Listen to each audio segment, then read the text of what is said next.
വേനലവധി മുൻനിർത്തി UAE വിമാനത്താവളങ്ങളിൽ വൻ തിരക്ക്. നടപടിക്രമങ്ങൾ എളുപ്പമാക്കാൻ ബദൽ സംവിധാനങ്ങൾ ഒരുക്കിയിട്ടുണ്ടെങ്കിലും അടുത്തയാഴ്ച വരെ തിരക്ക് തുടരും. വിമാനയാത്രക്കാർ അല്ലാത്തവർക്ക് ദുബൈയിൽ ഉൾപ്പെടെ ഈ മാസം 17 വരെ നിയന്ത്രണം ഏർപ്പെടുത്തി.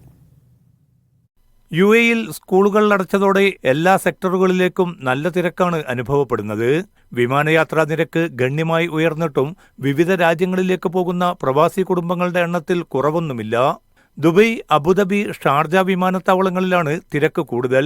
യാത്രക്കാരല്ലാത്തവർക്ക് ദുബൈ വിമാനത്താവള അധികൃതർ നിയന്ത്രണം ഏർപ്പെടുത്തിയിട്ടുണ്ട്. തിരക്കേറിയ സമയങ്ങളിൽ ടെർമിനലിനുള്ളിൽ യാത്രക്കാരെ മാത്രമേ പ്രവേശിപ്പിക്കുകയുള്ളൂ. ടെർമിനൽ 1-ലും 3-ലും പൊതുഗതാഗത സംവിധാനങ്ങൾക്കും അതോറിറ്റി വാഹനങ്ങൾക്കും മാത്രമായിരിക്കും പ്രവേശനം. തിരക്ക് മുൻനിർത്തി യാത്രാ ആപ്പുകളും മറ്റും വീട്ടിൽ വെച്ച് തന്നെ നടത്താനാണ് അധികൃതർ നിർദ്ദേശിച്ചിരിക്കുന്നത്. ജൂലൈ 6 മുതൽ 17 വരെ 33 ലക്ഷം യാത്രക്കാർ ദുബൈ വിമാനത്താവളം മുഖേന കടന്നുപോകുമെന്നാണ് കരുതുന്നത്.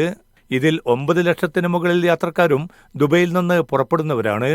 ജൂലൈ 12 മുതൽ 14 വരെ തീയതികളിലായി 8,40,000 യാത്രക്കാരെയാണ് ദുബൈ വിമാനത്താവളം പ്രതീക്ഷിക്കുന്നത്.